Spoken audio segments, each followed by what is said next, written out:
આકાશવાણી ભુજ સમાચાર શીતલ વૈષ્ણવ વાંચે છે.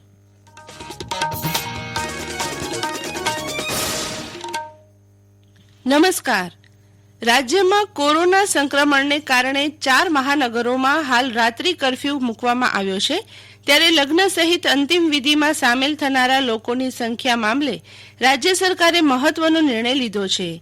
લગ્ન સમારોહની ઉજવણીમાં સ્થળની ક્ષમતા કરતાં 50%થી ઓછા અને વધુમાં વધુ 100 લોકોની મર્યાદામાં આયોજન કરવાનું રહેશે. જ્યારે મૃત્યુ તથા અંતિમ વિધિમાં વધારેમાં વધારે 50 લોકોની મર્યાદા નક્કી કરવામાં આવી છે.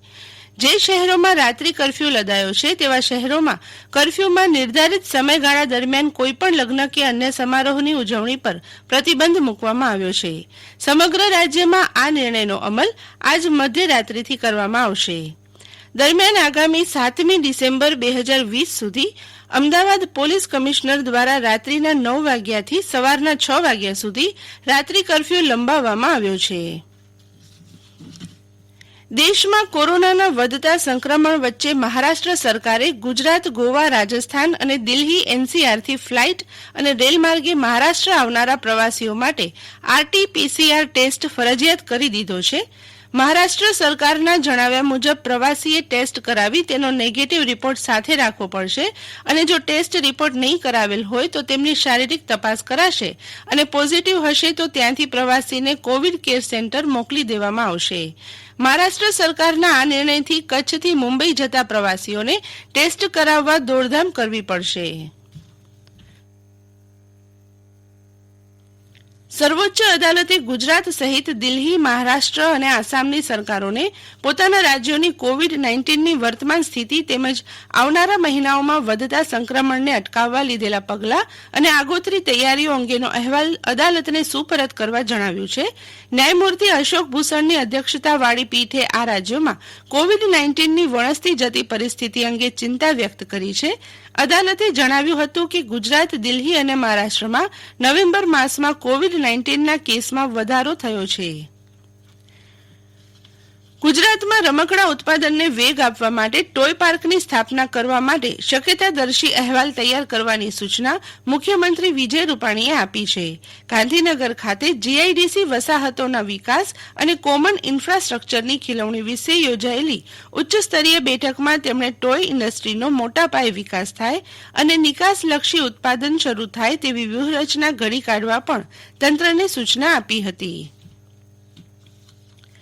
ગુજરાત રાજ્યમાં છેલ્લા 24 કલાક દરમિયાન કોરોનાના નવા 1487 કેસ નોંધાયા હતા, જે સાથે કુલ સંક્રમિતોની સંખ્યા 1,98,899 પર પહોંચી હતી.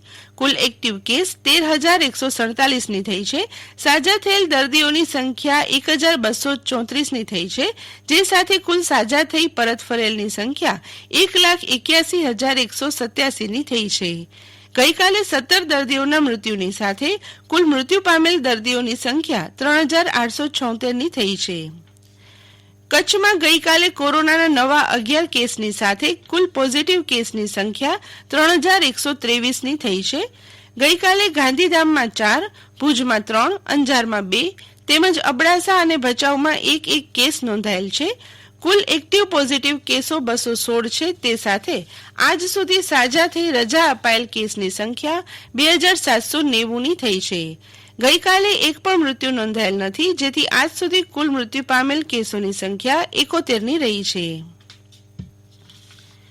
પ્રતિવર્ષ કેન્દ્ર સરકારના ગૃહ મંત્રાલય તથા national foundation for communal harmony દ્વારા કોમી એકતા અને રાષ્ટ્રીય અખંડિતતાની ભાવનાને વધુ સુદૃઢ બનાવવાના હેતુસર કોમી સંવાદિતા અભિયાન સપ્તાહની ઉજવણી કરવામાં આવે છે.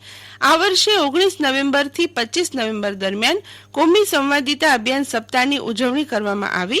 આ સપ્તાહ દરમિયાન આગામી 25 નવેમ્બરના ધ્વજ દિન તરીકે કોવિડ-19 મહામારી સંદર્ભે કેન્દ્ર સરકારના ગૃહ મંત્રાલયની ગાઈડલાઈન મુજબ ઉજવવામાં આવશે, એમ ગૃહ વિભાગની યાદીમાં જણાવાયું છે. અબડાસાના ગઢવાડા ગામ નજીક ગઈકાલે રાત્રે બોલેરો અને મોટરસાયકલ વચ્ચે સામસામી ટક્કરમાં મામા ફોઈના 2 ભાઈઓના મોત નીપજ્યા હતા. રાત્રે 8 વાગ્યાના અરસામાં ગઢવાડાના સીમાડે આ દુર્ઘટના ઘટી હતી. બંને ભાઈના મોતથી કચ્છના દરબાર સમાજમાં ઘેરો આઘાત છવાઈ ગયો છે. અને આ સાથે આજનું સમાચાર બુલેટિન અહીં પૂરું થયું. નમસ્કાર.